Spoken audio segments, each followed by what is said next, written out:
नमस्कार दोस्तों, मैं परवीन खातोला राजगुरु नवोदय क्लासेस में आप सभी का स्वागत करती हूँ। तो प्यारे बच्चों, हमारा जो नवोदय विद्यालय का एग्ज़ाम है वो बहुत ही नज़दीक आ गया है। तो हमारा जो पेपर होता है नवोदय का, उसमें हमारे 3 खंड में पेपर आता है।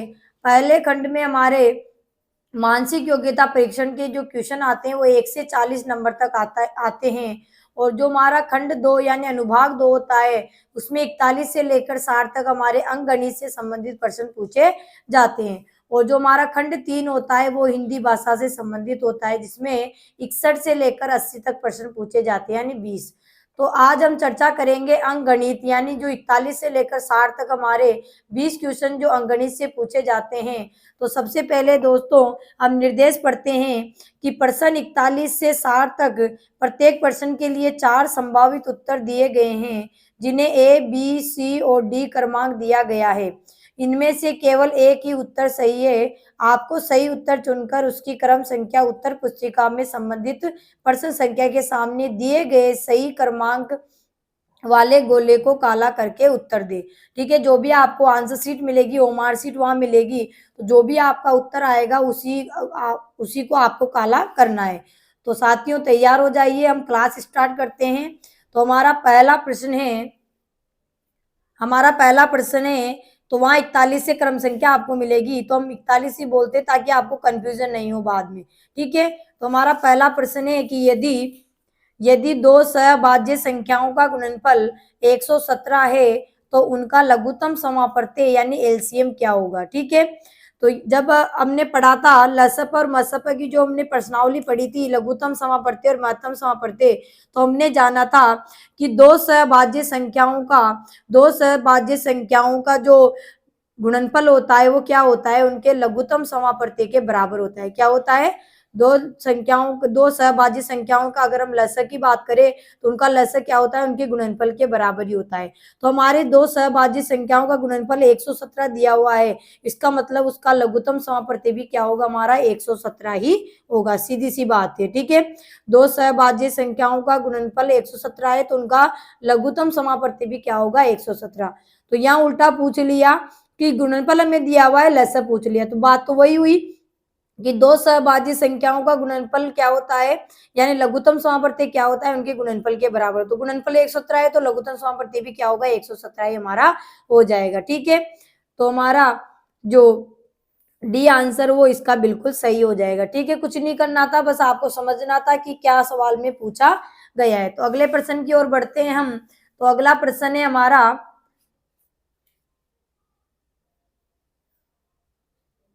अगला प्रश्न है प्यारे बच्चों कि 1 किलोमीटर की एक दौड़ प्रतियोगिता में ए बी को 36 मीटर या 18 सेकंड से हराता है। यानी अगर दूरी की बात करें तो 36 मीटर से, और समय की बात करें तो 18 सेकंड से हराता है।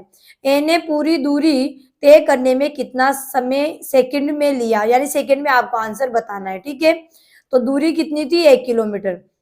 अब 36 मीटर या 18 सेकंड से हराता है, इसका मतलब 36 मीटर किसके बराबर है, समय देखे तो 18 सेकंड के बराबर है।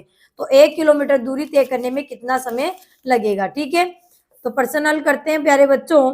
तो यहाँ पर 1 किलोमीटर को पहले चेंज करते हैं, क्योंकि यहाँ मीटर है तो इसको भी किलोमीटर को भी मीटर में बनाना पड़ेगा। तो 1 किलोमीटर में कितना होता है, 1 किलोमीटर बराबर होता है 1000 मीटर। कितना होता है, 1000 मीटर। ठीक है, तो 36 मीटर बराबर 18 सेकेंड, यानी 36 मीटर दूरी तय करता है तो उसे कितना समय लगता है, 18 सेकेंड लगता है। तो एक एक नियम यहाँ पे लगा देंगे, तो हम कहेंगे कि 36 मीटर दूरी तय करने में कितना समय लगता है, 18 सेकेंड लगते हैं। ठीक है, तो 1 मीटर दूरी तय करने में कितना समय लगेगा, कम, तो क्या जाएगा 18/36 सेकेंड। ठीक है, तो अब हमारे क्या दिया हुआ था, 1 किलोमीटर, तो 1 किलोमीटर का मतलब क्या हुआ, 1000 मीटर। 1 किलोमीटर का मतलब क्या हुआ, 1000 मीटर। ठीक है, तो 1000 मीटर दूरी तय करने में कितना समय लगेगा, तो ज्यादा लगेगा, तो ज्यादा के लिए गुणा, तो क्या हो जाएगा 18/36 और गुणा में 1000। ठीक है, काट लेंगे, 18 एकम 18, 18 दूनी 36, और 2 से कितनी बार कट गया, 2 पंजे 10, 2 जीरो लगा देंगे, यानी 500। तो हमारा आंसर क्या आ गया, 500 सेकेंड। क्या आ गया हमारा आंसर, 500 सेकेंड आ गया। ठीक है, तो हमारा ऑप्शन क्या हो जाएगा, हमारा ऑप्शन ए सही हो जाएगा कि 500 सेकंड में कर लेगा। कितने सेकंड में कर लेगा वो? 500 सेकंड में। ठीक है, तो इस तरीके से आपको समझकर उत्तर देना है। तो अगले प्रश्न की ओर चलते हैं प्यारे बच्चों, अगले प्रश्न की ओर चलते हैं। तो देखिए अगला प्रश्न है हमारा, अगला प्रश्न है हमारा कि 9,680 गुणा में 10 गुणा में 14 गुणा में 0 गुणा में 8 से परिणाम मिलता है, तो क्या परिणाम मिलेगा? तो दोस्तों इसमें आपको पेन पेंसिल चलाने की बिल्कुल भी जरूरत नहीं है। कैसे नहीं है वो आपको मैं बता रही हूँ कि जब भी इस तरीके से गुणा में कितनी भी संख्या आपके आ जाए, कितने भी अंकों की हो या कितना भी लंबा आपके दिया हुआ हो, और सभी के बीच में जब आपको गुणनफल के निशान दिख जाए और बीच में कहीं भी आपको शून्य दिख जाए तो उसका पूरा परिणाम शून्य ही होता है। अब क्यों होता है प्यारे बच्चों? क्योंकि किसी भी संख्या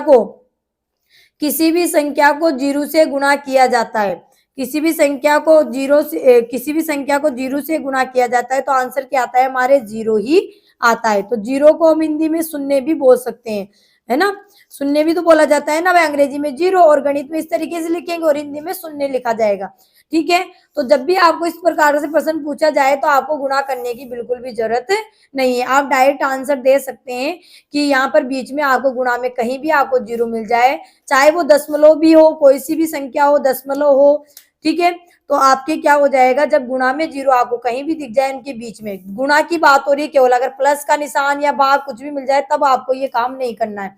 तो गुणा का निशान अगर आपको जीरो मिल जाए, गुणा के निशान के बीचों में जीरो कहीं भी दिख जाए तो उसका पूरा परिणाम शून्य या जीरो हम कह सकते हैं।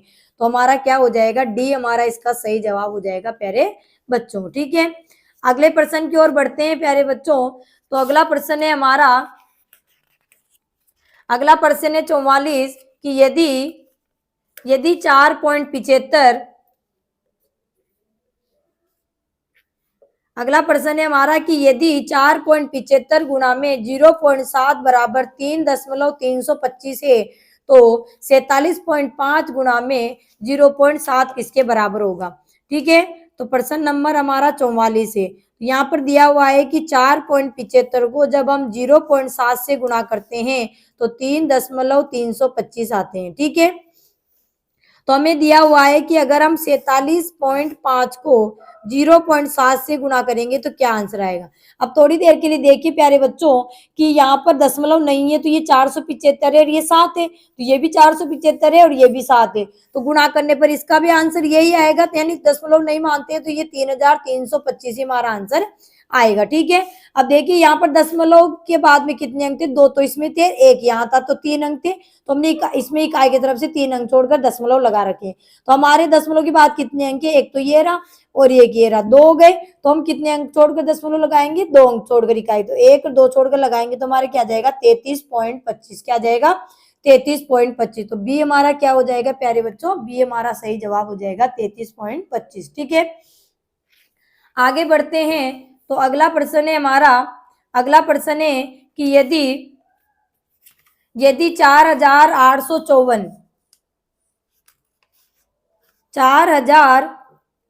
4,854.3 में भाग लगाते हैं 3.3 का तो हमारा आंसर आता है 1,471। तो हमसे प्रश्न पूछा गया है कि 48.543 में अगर हम 33 का भाग लगाएंगे तो किसके बराबर आएगा? बहुत ही बढ़िया प्रश्न है।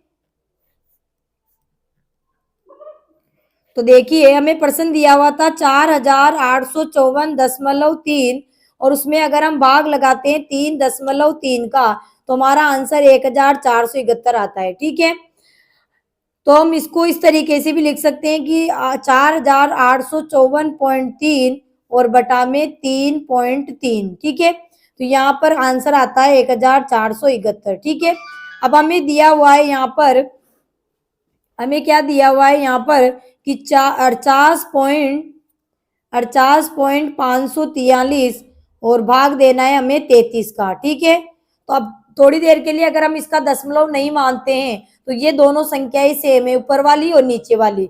तो देखिए अगर इसके दशमलव हटाकर इसको साधारण बनाते हैं तो इसका दशमलव हटते हमारे 10 लगेगा और इसका दशमलव हटाते ऊपर 10 लगेगा। ठीक है, 10 से तो 10 कट गया, इसका मतलब 33 का जब भाग लगाया तो आंसर 1471 आ रहा है ऊपर। जब हमने चार यहाँ पे 48,543 दशमलव हटते ही 48,543 हो गई, उसमें 33 का भाग लगाते हैं तो 1471 आते हैं। तो हम यहाँ पर देखिए हमारे पास संख्या भी ऐसी है, तो इसका दशमलव हटाएंगे हम, तो दशमलव हटाते हैं यहाँ पर क्या लग जाएगा हमारे 1000 लग जाएंगे। कितने लग जाएंगे? 1000 लग जाएंगे। ठीक है, तो 1000 लग जाएगा। तो ये भी सेम संख्या है जो ये नीचे थी, तो इसका आंसर भी क्या आएगा हमारे 1471 ही आएगा।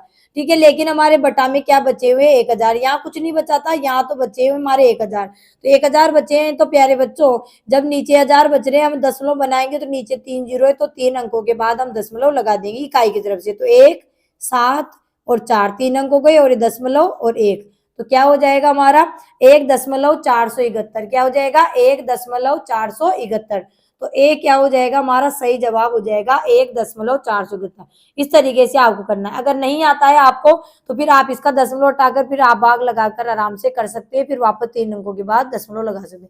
तो यहाँ पर ये इसलिए था ये प्रश्न कि ताकि आप डायरेक्टली भी इस तरीके से प्रश्न को देखकर आप जवाब दे सकते हैं, आपको हल करने की जरूरत नहीं है, ताकि आपका समय भी बच जाए। ठीक है, तो आगे बढ़ते हैं। अगला प्रश्न है प्यारे बच्चों 46 नंबर का कि 26.2% बराबर है। तो आंसर किस में दे रखे? दशमलव में, यानी आंसर दशमलव में ही हमें लाना है। ठीक है, तो कोई दिक्कत नहीं है। तो 26.2% है, तो प्रतिशत हटाएंगे हम, तो किसी भी संख्या के प्रतिशत लगा होता है तो प्रतिशत जब हटाया जाता है प्रतिशत का चिन्ह, तो बटा में क्या लग जाता है? 100 लग जाता है। ठीक है, अब हमें दशमलव लगाना है, तो दशमलव में 2, यानी यहाँ पर 2 के बाद में लगा हुआ है, एक अंक के बाद में। अब नीचे 2 जीरो आ गए, तो हमें यहाँ आंसर दशमलव में लाना है, तो हमारा जो दशमलव है 2 आगे हम किसका देंगे, क्योंकि नीचे 2 जीरो है ना, तो 2 आगे किसका देंगे। तो दशमलव यहाँ लगाए तो 1 और 2 खिसक कर यहाँ आ जाएगा, तो क्या आ जाएगा? 0.262। क्या आ जाएगा? 0.262, यानी 0.262 कह सकते हैं। आगे जीरो लगाओ तो ठीक, नहीं लगाओ तो भी कोई दिक्कत नहीं है। तो क्या आ जाएगा हमारा? 0.262। तो बी क्या हो जाएगा हमारा? सही जवाब हो जाएगा 0.262। आगे बढ़ते हैं प्यारे बच्चों। तो अगला प्रश्न है हमारा कि वह दर जिस पर 17,500 रुपए की राशि साधारण ब्याज पर 2 वर्षों में 19,250 रुपए हो जाएगी। ठीक है, तो देखिए प्रश्न में हमें क्या निकालना है? दर निकालना है। तो हमें क्या दिया है कि 17,500 रुपए जो राशि थी ना, वो साधारण ब्याज पर 2 वर्षों में क्या हो गई? 19,250 हो गई, यानी 17,500 से बढ़कर 19,250 हो गई। इसका मतलब है 17,500 में कुछ रुपए जुड़कर ये हो गया है, तो जो रकम जुड़ती है वो ब्याज होता है, ब्याज जुड़कर ये राशि 19,250 हो गई। इसका मतलब ये मूलधन है और ये क्या हो गया हमारा? मिश्रधन। ठीक है, तो हम लिख देंगे कि मूलधन हमें दिया हुआ है, मूलधन बराबर है 17,500 रुपये। ठीक है, और फिर हमें क्या दिया हुआ है? समय बराबर क्या दिया है हमें? 2 वर्ष। ठीक है, और हमें क्या दिया हुआ है? मिश्रधन। कितना दिया है हमें? मिश्रधन। कितना हो गया मिश्रधन? 19,250 रुपए हो गया है। ठीक है, 2 वर्षों के अंदर। इसका मतलब ये बढ़कर राशि 19,250 हो गई, ये मिश्रधन है। हमें दर निकालनी, तो दर निकालना हो या समय निकालना हो तो हमें क्या चाहिए? ब्याज चाहिए। ठीक है, तो पहले ब्याज निकाल, तो ब्याज क्या होता है हमारा? देखो मिश्रधन क्या होता है? मूलधन प्लस ब्याज होता है, यानी इसमें मूलधन भी है ब्याज भी है। तो मिश्रधन में से अगर हम मूलधन निकाल देते हैं तो हमारे पास क्या आ जाएगा? ब्याज। तो ब्याज बराबर क्या हो जाएगा? ब्याज बराबर मिश्रधन माइनस मूलधन, मिश्रधन माइनस मूलधन। तो मिश्रधन कितना है हमारा? 19,250 माइनस मूलधन कितना है? 17,500। ठीक है, घटाएंगे तो 0। ठीक है, और यहाँ पर 5 में से 0 गए तो 5। ठीक है, और यहाँ पर 2 में से 7, 2 में से 5 नहीं जाते तो 12, 12 में 5 गए तो 7, और यहाँ पर कितने बच गए हमारे? 8, 8 में 7 गए तो 1, और यहाँ 0, यानी 1750 रुपए। क्या आ गया? 1750 रुपए क्या आ गया हमारा? ब्याज आ गया। अब हमें क्या निकालनी थी? दर निकालनी थी। क्या निकालनी थी? दर। तो दर का सूत्र क्या होता है? दर बराबर 100 गुणा में ब्याज बटा में मूलधन इंटू समय। तो 100 गुणा में ब्याज कितना आया हमारा? 1,750 रुपए। तो 1750 बटा में मूलधन कितना था हमारा 17,500, 17,500 गुणा में समय कितना था हमारा 2 वर्ष, तो यहाँ पर 2। ठीक है, अब काट लेंगे तो 1 जीरो से तो हमारा ये 1 जीरो कट गया। ठीक है, अब ये 1750 है और ये भी 1750 है, तो 1750 से 1750 कट गए एक बार। ठीक है, और ये 10 है, नीचे 2 है, 2 से कट रहा है, 2 एकम 2, 2 पंजे 10। ठीक है, तो बराबर में क्या आ गया हमारे 5%। क्या आ गया हमारे 5% आ गया। क्या आ गया 5% हमारे दर आ गई। ठीक है, तो हमारा क्या जवाब हो जाएगा प्यारे बच्चों, डी हमारा क्या हो जाएगा, सही जवाब हो जाएगा 5%। डी हमारे क्या हो जाएगा, सही जवाब हो जाएगा 5%। अगला प्रश्न है हमारा कि श्रेणी 3, 4, 6, 9, 13 और डॉट डॉट दे रखा है का अगला पद है, यानी श्रेणी का अगला पद आपको बताना है। तो देखना है ये श्रेणी किस क्रम में चल रही है। ठीक है, तो 3 था, फिर 4 आ गया, फिर 6 आ गया, फिर 9 और फिर 13 और फिर आगे में बताना है। ठीक है, तो देखिए 3 के बाद 4 आया, इसका मतलब यहाँ क्या जुड़ा है, +1 जुड़ा है। 1 जोड़ते 4 आ गया, 4 में कितने जोड़े गए, यहाँ पर 2 जोड़ते 6 आ गए। 6 में कितने जोड़ रहे हैं, यहाँ पर 3, तब 9 आ रहे हैं। फिर 9 में कितने जोड़ रहे हैं, यहाँ पे 4, तो कितने आ रहे हैं, 13 आ रहे हैं। ठीक है, तो पहले 1 जोड़ा गया, फिर 2 जोड़े गए, फिर 3 जोड़े गए, फिर 4 जोड़े गए। तो अब क्या जोड़ना पड़ेगा, हमें 5 जोड़ना पड़ेगा, तभी श्रेणी चलेगी लगातार। ठीक है, तो 13 में 5 जोड़ेंगे तो कितने हो जाएंगे, 18। 13 में 5 जोड़े तो 18। ठीक है, 13 में 5 जोड़े तो क्या हो जाएंगे, हमारे 18 आ जाएंगे। ठीक है, तो हमारा क्या हो जाएगा, ए हमारा जो ऑप्शन है वो बिल्कुल सही हो जाएगा। ए वाला ऑप्शन हमारा बिल्कुल सही हो जाएगा। तो आगे बढ़ते हैं प्यारे बच्चों। तो अगला प्रश्न है हमारा, अगला प्रश्न है कि 56 तथा 84, 56 तथा 84 दोनों के लिए निम्न में से कौन सा सत्य है। 56 तथा 84 दोनों के लिए निम्न में से कौन सा सत्य है, यानी 4 कथन आपको दिए हुए हैं, ए बी सी डी। ठीक है, तो पहला कथन है हमारा, पहला कथन क्या बोल रहा है कि दोनों अभाज्य संख्या है क्या। तो देखो 56 और 84 की बात कर ली जाए तो 56 और 84 दोनों ही हमारी क्या है, भाज्य है।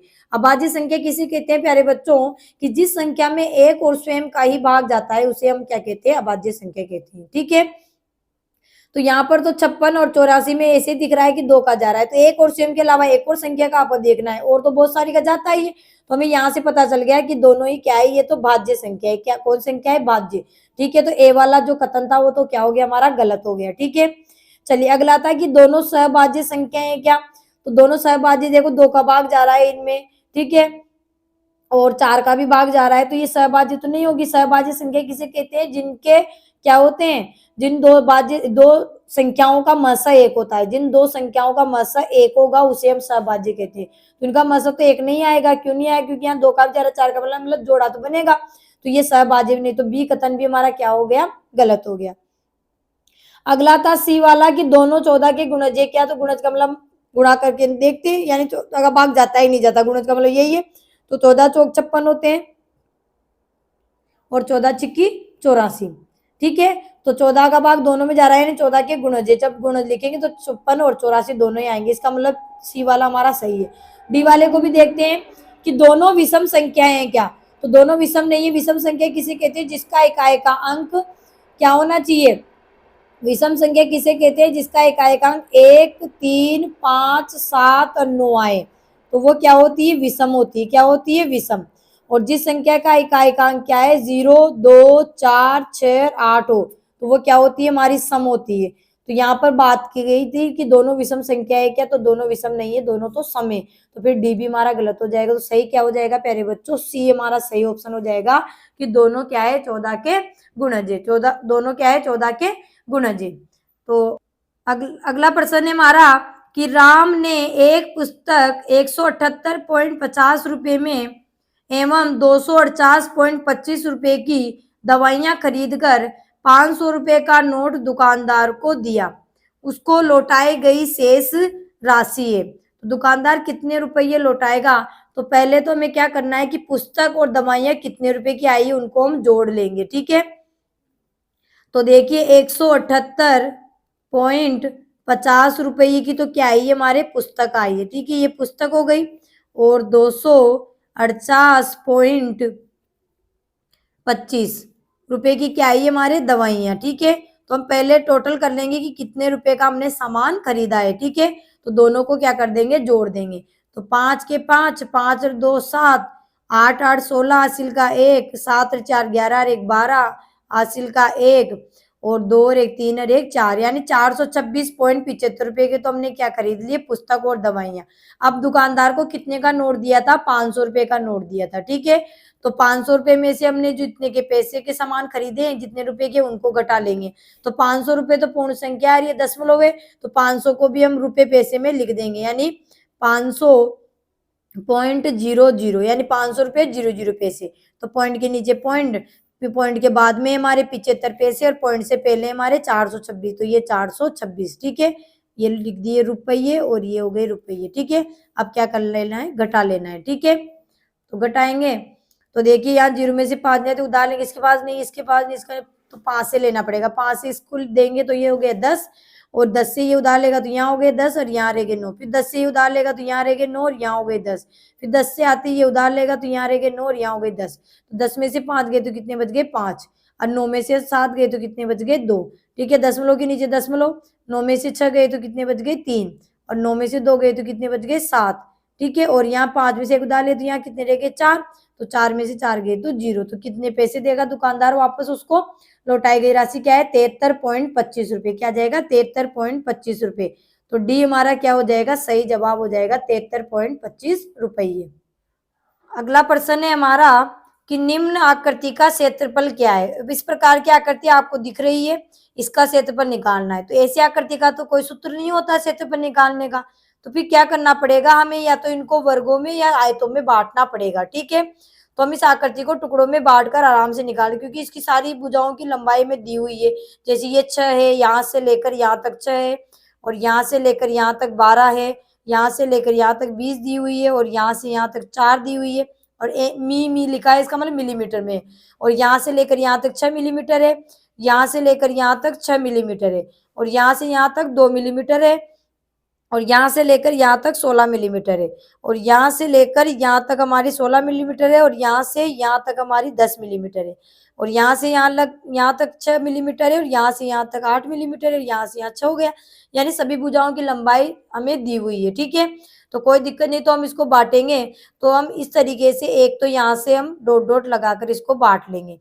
तो ये 8 हो जाएगी, और ये 6 है तो ये 8 है, तो ये भी 8 हो जाएगी, और ये 6 है तो ये भी 6 हो जाएगी, यानी आयत बन गई। कहने का मतलब क्या हो गया, आयत। तो इसको तो हम दे देंगे ए नाम, ठीक है। अब यहाँ से हम इसको करेंगे, तो यहाँ से एक डॉट हम यहाँ लगा देते हैं, तो एक हमारी ये बन जाती है। तो ये 20 इसकी लंबाई, और यहाँ चौड़ाई 4 दे रखी, तो इसका मतलब ये 4 है तो ये भी 4 हो जाएगी, ये 20 है तो ऊपर वाली 20, तो इसको पूरी को क्या नाम दे देंगे, बी, ठीक है। अब देखिए ऊपर यह है हमारे, तो यहाँ पर डॉट डॉट लगाकर इसके भी 2 भाग कर लेंगे। तो ये ऊपर यहाँ से यहाँ तक 16 है, तो नीचे यहाँ से लेकर, देखिए यहाँ से लेकर यहाँ तक ये भी क्या हो जाएगी, 16 हो जाएगी, ठीक है। और यहाँ से यहाँ तक 10 थी, तो ये भी क्या हो जाएगी, 10 हो जाएगी, ठीक है। तो इसको नाम दे देंगे सी आयत दे देंगे, ठीक है। नीचे वाली देखते हैं, तो ये देखिए 6 है और ये 2 है, तो ये 6 है तो ये भी 6 हो जाएगी, 2 है तो ये भी 2, तो इसको हम क्या नाम दे देंगे, डी। क्या नाम दे देंगे, डी। यानी 4 भागों में इस आकृति को हमने कर लिया, और 4 भाग बनाए, तो चारों क्या बनी, हमारे आयत बन गई, ठीक है। अब 4 आयतें बन गई, तो चारों आयतों का अगर हम क्षेत्रफल निकाल लेंगे, इसका मतलब है पूरी आकृति का हमारा क्षेत्रफल निकल कर आ गया, ठीक है। लंबाई चौड़ाई कोई दिक्कत ही नहीं है। जैसे अब एक आकृति की हम बात करते हैं कि ए आयत का हम क्षेत्रफल निकालते हैं, तो उसका ए आयत का क्षेत्रफल निकालते हैं, तो ए का क्षेत्रफल क्या हो जाएगा हमारा, ए का क्षेत्रफल, ए जो आयत है ना उसका क्षेत्रफल क्या होगा, लंबाई गुणा में चौड़ाई, लंबाई गुणा में चौड़ाई। अब देखिए इसकी लंबाई की बात कर ली जाए, यहाँ से देखो ऊपर ये 6 है तो ये भी 6 होगी, और ये 8 है तो इधर की भी क्या होगी, ये 8 होगी, ठीक है। तो लंबाई तो कितनी है हमारी 6, और इसकी चौड़ाई है 8, ठीक है। तो 8 छंग 48 और वर्ग मिलीमीटर, ठीक है। ये क्या हो जाएगा, वर्ग मिलीमीटर, ये इसका क्या हो जाएगा, क्षेत्रफल हो जाएगा, ठीक है। ए का हो गया। अब बी की बात कर ले, तो बी का क्षेत्रफल कर ले, तो बी का क्षेत्रफल बी भी आए थे, तो बी का क्षेत्रफल क्या हो जाएगा, लंबाई गुणा में चौड़ाई, क्या हो जाएगा, लंबाई गुणा में चौड़ाई, ठीक है। तो देखिए बी की हम बात करें, तो लंबाई देखिए यहाँ से लेकर यहाँ तक 20 है, तो यहाँ से लेकर ऊपर यहाँ तक ये भी क्या हो जाएगी, 20 हो जाएगी, ठीक है। कितनी हो जाएगी, 20। चौड़ाई की बात करें, तो यहाँ से यहाँ 4 है, तो यहाँ से यहाँ तक ये भी क्या हो जाएगी, 4 हो जाएगी, ठीक है। तो लंबाई कितनी है, 20, और चौड़ाई है 4, तो क्या हो गया, 20 चौके 80, और वर्ग, क्योंकि क्षेत्रफल में वर्ग लगाते हैं तो वर्ग मिलीमीटर मीटर। ठीक है, बी का हो गया। सी की बात करते हैं तो सी की लंबाई देखिए यहाँ से यहाँ तक 16 है, तो ये नीचे यहाँ से यहाँ तक भी कितनी हो जाएगी 16। इधर की बात करते हैं चौड़ाई की तो 10 है, तो ये भी क्या हो जाएगी 10 हो जाएगी। ठीक है, तो सी का क्षेत्रफल, सी जो आयत थी उसका क्षेत्रफल क्या हो जाएगा, वही सूत्र, तो वही लंबाई गुणा में चौड़ाई। ठीक है, लंबाई कितनी है इसकी, सी की 16 और गुणा में चौड़ाई 10 है। ठीक है, तो 16 160 वर्ग मिलीमीटर क्या हो जाएगा, वर्ग मिलीमीटर। ठीक है, अब डी की बात कर ले कि डी आकृति की क्या होगी, तो देखिए डी की जो ये थी चौड़ाई, ये लंबाई मान लेंगे, चौड़ाई मान लेंगे, चौड़ाई मान लेंगे, लंबाई मान लेंगे। तो ये लंबाई 6 है तो ये भी 6 हो जाएगी, और ये 2 है तो ये भी क्या हो जाएगी 2 हो जाएगी। ठीक है, तो डी का क्षेत्रफल क्या होगा, डी का क्षेत्रफल बराबर, डी का क्षेत्रफल बराबर लंबाई गुणा में चौड़ाई। तो देखिए लंबाई कितनी डी की, अगर इसको इधर ऐसे माने लंबाई तो ये 6 चौड़ाई 2 हो गई, या 2 ये लंबाई माने तो ये चौड़ाई 6 हो गई, कैसे भी कर सकते हैं। तो 2 गुणा में 6 बराबर कितना हो जाएगा, 2 छकी 12 वर्ग मिलीमीटर।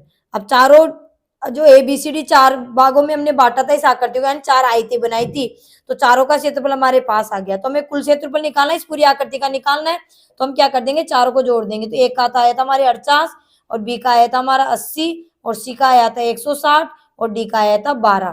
ठीक है, तो सबको जोड़ेंगे तो 8 2 10 की 0, हासिल का 1, 4 8 12, 12 8 6 18, 18 1 19, 19 और 1 20, 20 की 0, हासिल के 2, 2 और 1 कितने हो गए 3, तो 300 वर्ग मिलीमीटर। ठीक है, क्योंकि हम क्षेत्रफल निकाल रहे तो पूरी आकृति का क्षेत्रफल क्या आ गया हमारे 300 वर्ग मिलीमीटर। इस तरीके से हम बारी बारी से हमने इसको भागों में बांटकर कर लिया। तो आपके पास ऐसा कोई आकृति आ जाए तो इस तरीके से उसको टुकड़े में बांटकर उसको जो आयतें बनेगी जो भी बनेगी उसमें उनका आप क्षेत्रफल निकालोगे तो सारी आकृति का क्षेत्रफल हमारे पास आ जाएगा। अगर परिमाप की बात होती तब तो कोई दिक्कत नहीं, तब तो आपको क्या करना था, पूरी बाउंड्री की जितनी भी भुजाएं उन सबको कर लेते, आप जोड़ लेते। ठीक है, तो आपके पास परिमाप, यहाँ क्षेत्रफल पूछा था तो हमारे आ जाएगा 300 वर्ग मिलीमीटर। क्या आ जाएगा 300 वर्ग मिलीमीटर। तो क्या आ जाएगा हमारा प्यारे बच्चों, सी हमारा सही जवाब हो जाएगा कि 300 वर्ग मिलीमीटर। तो अगला प्रश्न है प्यारे बच्चों 52वां प्रश्न है हमारा। 52वां प्रश्न क्या है कि एक बस 9:45 बजे प्रातः 80 किलोमीटर प्रति घंटे की चाल से चली, वह अपने गंतव्य जो 300 किलोमीटर दूर है पर कितने बजे पहुंचेगी। ठीक है, तो यहाँ पर हमें क्या दिया हुआ है, सबसे पहले तो हमें चाल दी हुई है, तो हम लिख देंगे कि चाल बराबर 80 किलोमीटर प्रति घंटा। ठीक है, और उसके बाद में क्या दिया है 300 किलोमीटर दूर। ठीक है, यानी दूरी दी हुई है, दूरी बराबर है 300 किलोमीटर। तो हम चाल दूरी प्रश्नावली हमने पढ़ी थी तो 3 बातें हमने पढ़ी थी, चाल दूरी और समय। तो चाल दी है, दूरी दी है और हमें समय निकालना है, और समय निकाल कर हम क्या करेंगे, 9:45 बजे गाड़ी चली थी प्रातः, तो उसमें हम जोड़ देंगे। ठीक है, तो यहाँ पर हमारे चाल देखिए, इकाई पहले देखते, चाल में जो दूरी चल रही है वो किलोमीटर है, हमारी भी दूरी किलोमीटर में, तो इकाई क्या हो गई हमारी समान आ गई, इकाई क्या हो गई हमारी समान आ गई, तो कोई दिक्कत वाली बात नहीं है। तो हम समय निकालेंगे, तो समय का सूत्र क्या होता है हमारा, समय बराबर दूरी बटा में चाल। क्या होता है, दूरी बटा में चाल। ठीक है, दूरी कितनी है हमारे 300, चाल कितनी है 80। ठीक है, 1 0 से 1 0 कट गया, 2 से कटेंगे, 2 चौक 8, 2 से कट दिया, 2 एकम 2, 1 बच गया 10, 2 पंजे से यानी 15 बार। तो क्या आ गया 15 बटा में 4, 15 बटा में 4। अब आंसर क्या आएगा, समय घंटे आएगा, मिनट आएगा, सेकंड। तो चाल में जो समय घंटा था तो हमारा भी समय क्या आएगा, घंटे में ही आएगा। क्यों आएगा प्यारे बच्चों, क्योंकि चाल में जो दूरी और चाल जिस दूरी में समय में चलती है तो हमारी भी दूरी और समय उसी में आती है, यानी चाल के अनुसार ही दूरी और समय की इकाई होती है, समय और दूरी से ही हमारी चाल बनती है। जैसे दूरी किलोमीटर में समय घंटा, तो चाल क्या बन गई किलोमीटर प्रति घंटा। ठीक है, याद रखना। तो यहाँ पर हम इसको मिश्रण बनाएंगे तो 4 3 12 और कितने बच गए 3, तो 3 सही 3 बटा में 4 घंटे, 3 सही 3 बटा में 4 घंटे। अब 3 सही 3 बटा 4 घंटे हैं, तो हमें समय बनाना था घंटे मिनट में, क्योंकि 9:45 में जोड़ना है ना हमें, तो 3 घंटे तो पूरे हैं, तो 3 घंटे को तो हम ऐसे लिख देंगे 3 घंटे पूरे, ये 3 घंटे तो पूरे ऐसे लिख दो। ठीक है, अब ये 3 बटा 4 थे हमारे, 3/4 थे, इसको क्या बना लेंगे, मिनट बना लेंगे। तो अब मिनट बनाएंगे तो क्या करेंगे, घंटों को मिनट बनाते हैं तो 1 घंटे में 60 मिनट होते हैं। तो आपको आता है डायरेक्ट कि कितने होंगे तो कर सकते हैं, नहीं आता है तो कोई बात नहीं, 3/4 को मिनट बनाएंगे तो 60 से गुणा कर दो। 4 से कितनी बार गया, 15 बार, 15 को 3 से गुणा किया तो 45। ठीक है, तो क्या हो गया, हमारे 3 घंटे और 45 मिनट हो गए। ठीक है, ये मिस्र बिन में था, इसको हम घंटे मिनट बनाएंगे तो 3 घंटे पूरे और 3/4 घंटे का मतलब है 45 मिनट, तो 3 घंटे 45 मिनट लगे। अब गाड़ी कितने बजे चली थी हमारी, इधर कर लेते हैं, गाड़ी कितने चली थी, 9:45 पे चली थी। तो 9:45 में क्या जोड़ देंगे हम, 3 घंटे और 45 मिनट को जोड़ देंगे। ठीक है, तो जोड़ेंगे तो देखिए हमारे 45 कितने हो गए, 90 मिनट हो गए। और 9 में 3 जोड़े तो कितने हो गए, 9 और 3 12। ठीक है, तो 12:90 तो 90 मिनट नहीं होते, तो 90 मिनट के जो 60 मिनट है, क्योंकि 60 मिनट में 1 घंटा पूरा, 60 मिनट इधर दे देंगे तो यहाँ तो कितना बच जाएगा, 1, और 60 मिनट इधर देते हैं, यहाँ कितने बच गए, 30 मिनट बच गए। तो क्या आ जाएगा, 1:30 में, यानी 1:30 भी बोल सकते हैं, या यूं कह सकते हैं कि 1:30 पर गाड़ी अपने स्थान पर पहुंच जाएगी। 9:45 चली थी तो 9:45 हमने 3 घंटे 45 मिनट जोड़े तो 1 घंटा और 30 मिनट, 1 बजे और 30 मिनट पे गाड़ी अपने स्थान पर पहुंच जाएगी। ठीक है, तो क्या आ जाएगा हमारा यहाँ पर, ऑप्शन था 12 बजे दोपहर या 12:30 बजे दोपहर बाद, यानी 12:30, या फिर 1:30 बजे दोपहर बाद, या 2:45 बजे दोपहर बाद। तो क्या है हमारे, 1:30 बजे दोपहर बाद, 1:30 बजे पहुंच जाएगी, 1:30। तो सी हमारा क्या हो जाएगा, सही जवाब हो जाएगा। अगला प्रश्न है हमारा 53 कि 12 पुरुष अथवा 15 स्त्रियां एक कार्य को 10 दिनों में समाप्त कर सकते हैं, उसी काम को 7 पुरुष तथा 10 स्त्रियां मिलकर कितने दिनों में समाप्त करेंगे। ठीक है, जब इस प्रकार का प्रश्न आ जाए आपको तो यहाँ पर देखिए प्यारे बच्चों, क्या हमें दिया हुआ है, 12 पुरुष। ठीक है, क्या दिया हुआ है, 12 पुरुष अथवा 15 स्त्रियां। ठीक है, 15 स्त्रियां कितने दिन में कर रही है उस काम को, 10 दिनों में। ठीक है, कहने का मतलब ये है कि 12 पुरुष भी 10 दिन में करते हैं, 15 स्त्रियां करेगी तो भी 10 दिन में करेगी। फिर उसके बाद हमसे क्या पूछा है कि 7 पुरुष, क्या पूछा है, 7 पुरुष तथा 10 स्त्रियां मिलकर उस कार्य को कितने दिनों में समाप्त करेगी। तो इसमें एक तरीका तो ये होता है कि पुरुष से हम स्त्रियां बना ले और फिर यहाँ पर जो पुरुष दे रहे हैं उनको स्त्रियां बनाकर टोटल स्त्रियों द्वारा हम कर ले। एक तो ये तरीका होगा तो काफी लंबा हो जाता है। ठीक है, तो एक शॉर्ट तरीका है इस तरीके से निकालने का कि हमारे पास एक फॉर्मूले से हम इसको कर सकते हैं कि कुल दिन बटा में। ठीक है, ये तो लिखेंगे। अब देखिए पुरुष है, पुरुष को एम बोलते हैं, यानी मेन यानी आदमी, तो M1, ये M1 हो गया। और स्त्रियों को हम वुमेन बोलते हैं तो ये क्या है, W1। ठीक है, पहली स्त्रियां पहले आदमी। ठीक है, पहले आदमी पहली स्त्रियां, और बाद में 7 पुरुष और 10 स्त्रियां दे रखी, तो ये 7 तो क्या हो जाएगा, M2, यानी दूसरे वाले पुरुष, और ये 10 स्त्रियां क्या हो जाएगी, W2। तो एक फॉर्मूला बनता है कि कुल दिन बटा में M2 बटा में M1 प्लस W2 बटा में W1, ये फॉर्मूला हमारे पास बनता है। ठीक है, तो हम फॉर्मूले में जमाएंगे तो कुल दिन कितने दिन में कर रही, 10 दिन में, तो यहाँ हो जाएगा हमारे 10 और बटा में M2 कितने, 7, और बटा में M1 कितने, 12, प्लस W2 कितनी है हमारे 10, और बटा में W1 15। ठीक है, तो यहाँ आगे हल करेंगे तो 10 बटा में, ठीक है, 10 बटा में क्या हो जाएगा, अभी ये हल करेंगे 7/12 में 10 बटा में 15 जोड़ेंगे तो इनका लसे लेंगे, और लसे कितना आ जाएगा, इनका 60 आ जाएगा। कितना आ जाएगा, 12 और 15 का लसा 60, तो 12 का भाग 60 में कितनी बार गया, 12 पंजे 60, 5 बार, और 5 को 8 से गुणा करेंगे तो 5 7 35, प्लस का निशान। 15 का भाग 60 में कितनी बार, 15 चौक 60, और 4 को 8 से यानी 10 से गुणा करेंगे तो 10 चौके 40। ठीक है, आगे हल करेंगे तो 10 बटा में, अब 35 में 40 जोड़ देंगे तो कितना हो जाएगा हमारे, 35 में 40 जोड़े तो 75, भाई 0 में 5 जोड़े तो 5, और 4 3 7, तो 75 बटा में 60। ठीक है, आगे हल करेंगे तो हमारा क्या हो जाएगा, ये 10 था, 10 रहेगा, और जो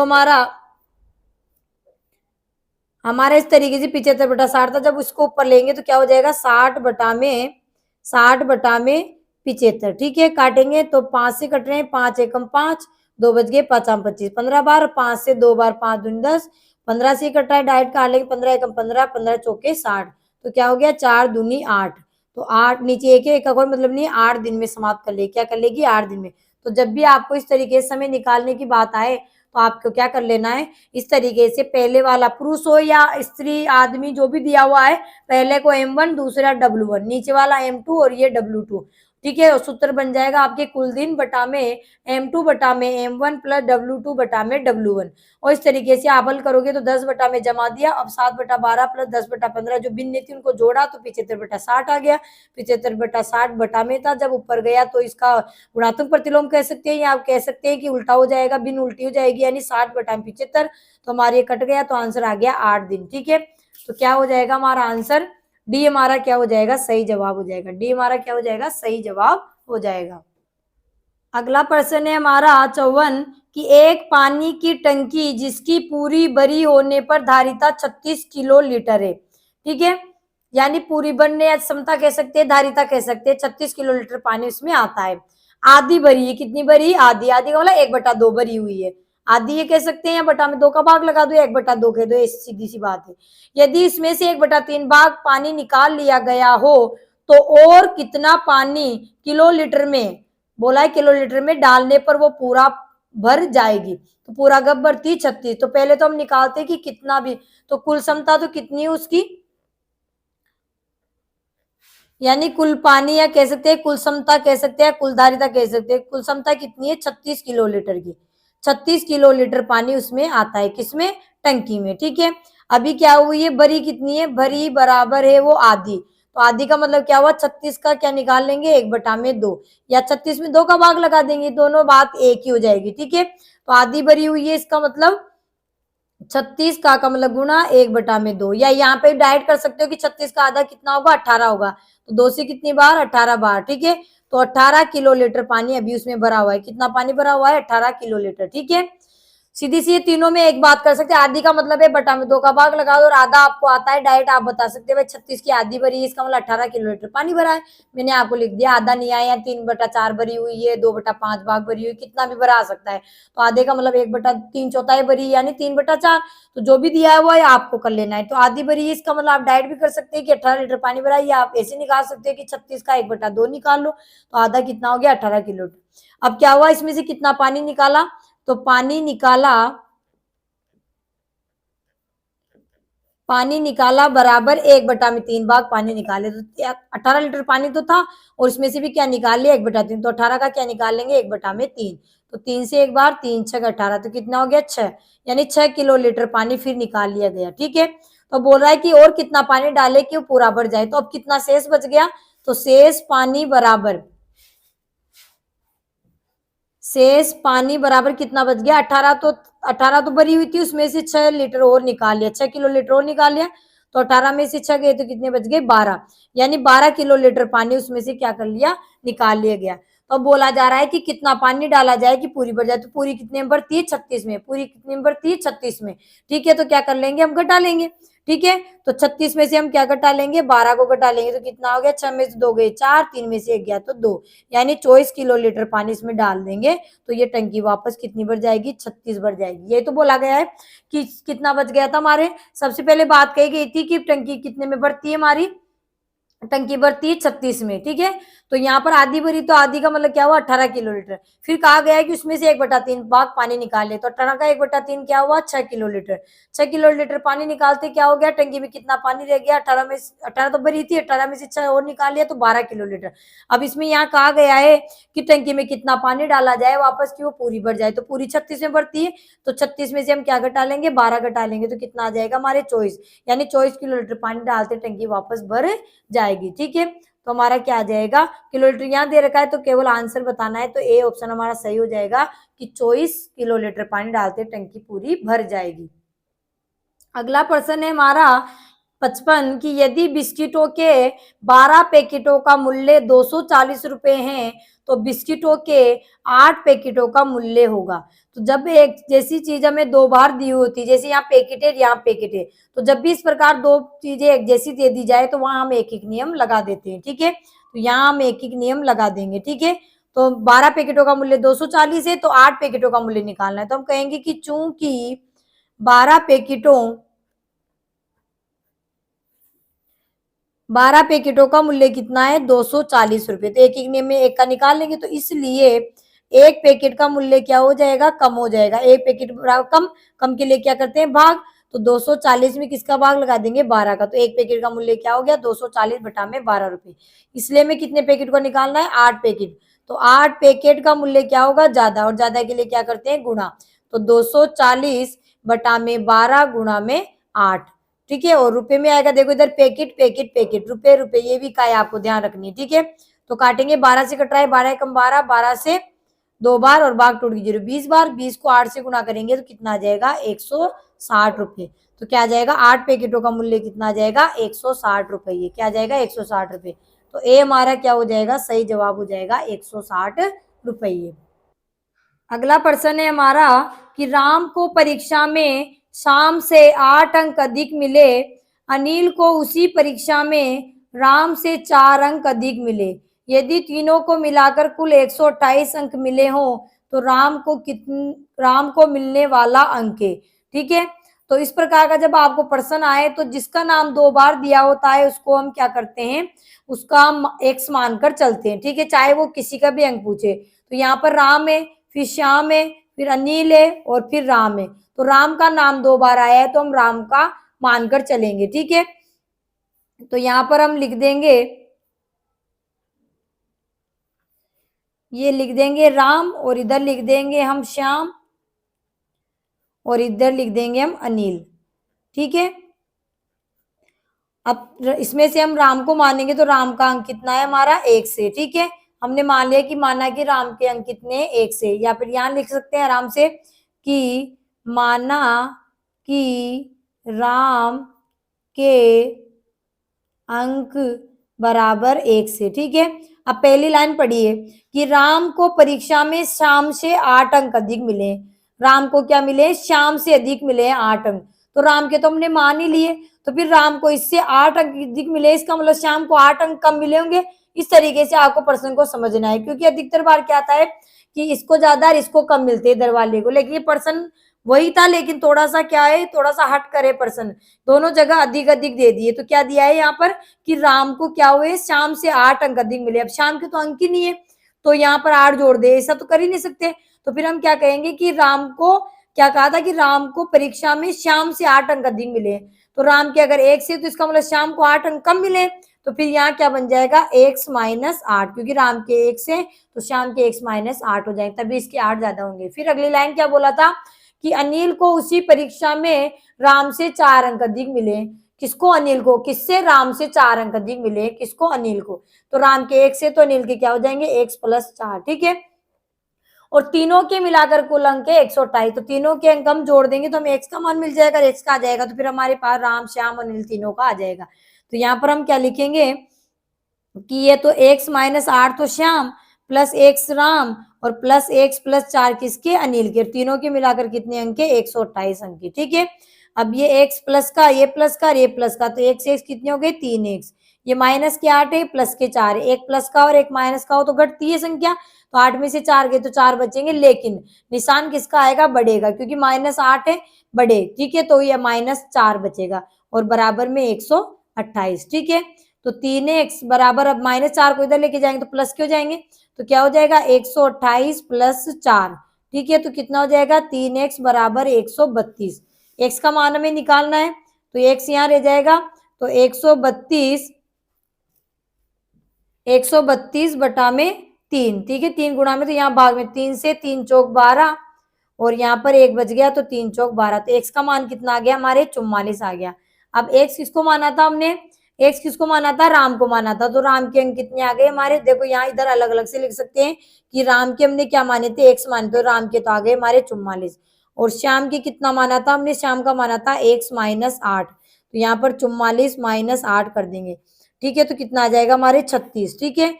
और अनिल के कितने माने थे हमने, अनिल के अंक थे हमारे x प्लस 4, कितने थे, x प्लस 4, तो x का मान 44, और 44 में 4 जोड़े तो कितने हो गए, 48, ठीक है। तो तीनों के अंक आ गए। अब हमें जिसका पूछा है उसका बता सकते हैं, तो हमें किसका पूछा है, राम को मिलने वाले अंक। तो राम को कितने मिल गए, 44।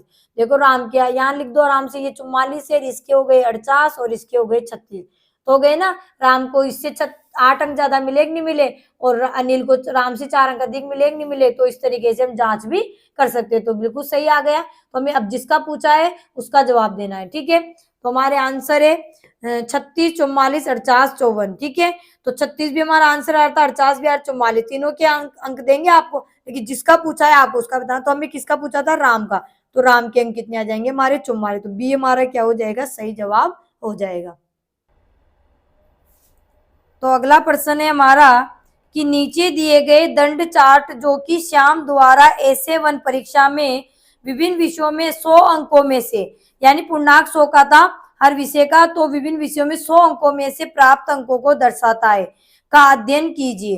तो अध्ययन करते हैं। तो विभिन्न विषयों में प्राप्तांक अंक दे रखे हैं यहाँ पर 10, 20, 30, 40, 45, 50, 60, 70, 80, और यहाँ नीचे में विषय दिए हुए हैं, अंग्रेजी, गणित, विज्ञान, सामाजिक विज्ञान, हिंदी, ये विषय हैं। तो देखिए अंग्रेजी का हम देखते हैं तो कहाँ जा रहा है, 60, अंग्रेजी में 60 प्राप्त किए, और गणित में कितने प्राप्त किए, 70, विज्ञान में कितने प्राप्त किए, 80, और सामाजिक विज्ञान में जा रहा है 40 प्राप्त किए, और हिंदी में कितने प्राप्त किए, 45।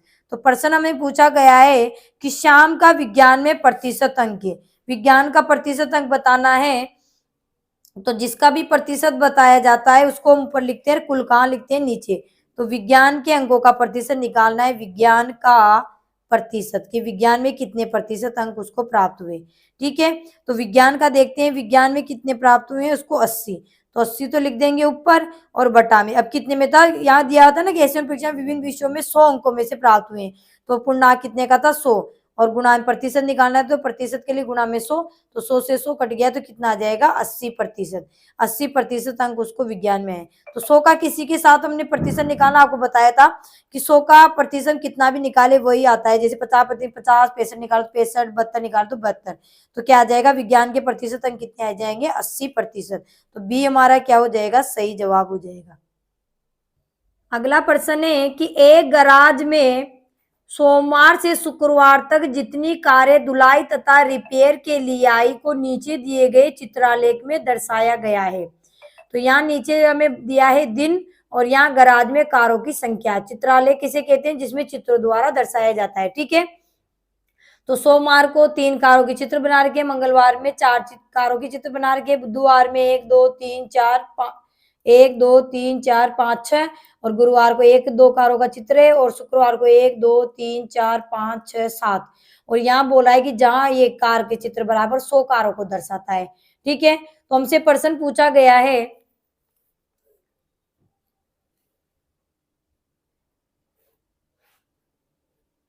प्रश्न पूछा गया है कि बुधवार को धुलाई तथा रिपेयर के लिए आई कारों की संख्या क्या है। तो बुधवार को कितनी कारें बनी हुई थी यहाँ पर, तो देखिए बुधवार को बनी थी कारें 1, 2, 3, 4, 5, 6 बनी हुई थी। तो 6 कारें बनी हुई है, बुधवार को कितनी कारें बनी हुई है, 6, ठीक है। तो 6 कार का मतलब है 1 कार बराबर 100 है, तो 6 का मतलब क्या हो जाएगा, 6 गुणा में 100 बराबर 600, क्या हो जाएगा, यानी 600 कारें रिपेयर और धुलाई के लिए हमारे आए थे। तो बी हमारा क्या हो जाएगा, सही जवाब हो जाएगा। बी हमारा क्या हो जाएगा, सही जवाब हो जाएगा। अगला प्रश्न है 59 हमारा कि निम्न में से सबसे छोटी संख्या कौन सी है। और 4 ऑप्शन दिए, तो ऑप्शन देखकर हमें बताना है। ए ऑप्शन है 7413, बी ऑप्शन है 7130, सी ऑप्शन है 7985, और डी ऑप्शन है 7545। तो सबसे छोटी क्या हो जाएगी हमारी, 7130। तो बी हमारा क्या हो जाएगा, सही जवाब हो जाएगा। बहुत ही शानदार प्रश्न था, ठीक है। ऑप्शन देखकर ही पता लगाना है। लास्ट क्वेश्चन था हमारा 60 कि 128, 288 तथा 160 का महत्तम समापवर्ती क्या होगा, क्या होगा, महत्तम समापवर्तक क्या होगा, ठीक है। यानी एचसीएफ आपको निकालना है। तो एचसीएफ हमने निकालना सीखा था, हम भाग विधि से भी कर सकते हैं, तो हम अभाज्य गुणनखंड विधि से भी कर सकते हैं। तो 128, 288 और 160 का हमें क्या निकालना है, एचसीएफ यानी का महत्तम। तो हम भाग विधि से इसको निकालते हैं। तो भाग विधि कैसे की जाती है, छोटी वाली संख्या में बड़ी का भाग देते, छोटी संख्या का भाग बड़ी में देते हैं, फिर उससे बड़ी वाली में लास्ट में देते हैं, ठीक है। तो 3 है हमारी, तो सब छोटी 128 है, उससे बड़ी 160 है। तो पहले 128 का भाग 160 में लगाएंगे, जो इसका लास्ट भाजक आएगा, लास्ट भाजक का मतलब जिसका भाग देने पर शेषफल 0 0 आ जाएगा, उस लास्ट भाजक का भाग हमें हमारी जो तीसरी संख्या है 288 उसमें देना पड़ेगा। तो सबसे पहले 128 का भाग किसमें लगाएंगे, 160 में। ठीक है, भाग विधि ऐसे करते हैं। तो 128 का एक बार जाएगा, दो बार ज्यादा जाएंगे तो 128 एकम 128 घटाएंगे, 10 में से 8 गए 2, यहाँ रह गए 5, 5 में से 3 2 गए तो 3, और 1 में से 1 गया तो 0। तो 32 तो हमारा भाजक बन जाएगा, और जो भाजक था वो क्या बन जाता है, भाज्य बन जाता है। तो 32 शेषफल था वो तो क्या बन गया हमारा भाजक, और 128 का जो भाग दिया था वो क्या बन जाएगा हमारा भाज्य बन जाएगा। अच्छे से आपको भाग विधि समझा दी थी क्लास के अंदर। तो अगर आपको समझ में नहीं आए मत्स्य कैसे निकालते हैं भाग विधि से, तो आप क्लास में जाकर आराम से दोनों विधियां आप देख सकते हैं। ठीक है, तो 32 का भाग 128 में कितनी बार जाएगा, तो 32 का भाग जाएगा हमारे 4 बार। देखो 4 बार में 4 दुनिया 8 चाहते 128 आ जाएंगे, तो 4 बार में आ गए 128। ठीक है, 0 0 0, तो 0 0 आने पर ही हम रुक जाना है। ठीक है, तो 0 0 आ गए शेषफल, तो किसका भाग देने पे आए थे 0, 32 का भाग देने, किसका भाग देने पर 32, यानी लास्ट भाजक 32 का भाग देने पर 0 आए। अब इस 32 का भाग किस में लगाएंगे, हमारी जो अगली बची हुई संख्या है ना कौन सी, 288, उस 288 में 32 का भाग लगा देंगे। तो 32 का भाग 2 में नहीं जाएगा, 8 लेंगे 28 में नहीं जाएगा, तो 288 में देना पड़ेगा। तो कितनी बार जाएगा हमारे 9 बार, 9 बार में देखो 9 दूनी 18, 9 तीस 27 घटाए 9 बार में 32 नाम के 228 88 सॉरी 288। ठीक है, तो 288 में पूरा देंगे तो हमारा 9 बार में चला जाएगा, 9 दूनी 18 के 8 हासिल का 1, 9 तीस 27 1 28। ठीक है, 288, तो 0 0 0 शेषफल 0 0 आ गया। तो 0 कब आया था, जब 32 का भाग लगाया था। तो जिसका भाग यानी जिस भाजक का भाग लगाने पर शेषफल 0 0 आ जाता है वही हमारा मस होता है। तो 32 हमारा क्या हो जाएगा, इसका मस हो जाएगा। ठीक है, तो सी हमारा क्या हो जाएगा प्यारे बच्चों, सी हमारा इसका आंसर हो जाएगा। ठीक है, तो आज हमने हमारे जो अंकगणित यानी अनुभाग 2 में जो अंकगणित परीक्षण आता है, खंड 2 कह सकते हैं, अनुभाग 2 कह सकते हैं, उसमें हमारे गणित से संबंधित प्रश्न 41 से लेकर 60 तक 20 क्वेश्चन हमारे गणित यानी अंकगणित से पूछे जाते हैं। तो आज हमने ऐसे प्रश्नों को हल किया है और ऐसे प्रश्न एग्जाम में पूछे गए हैं, तो इनको अच्छे से पढ़ना है और बेटर तैयारी आपको करनी है।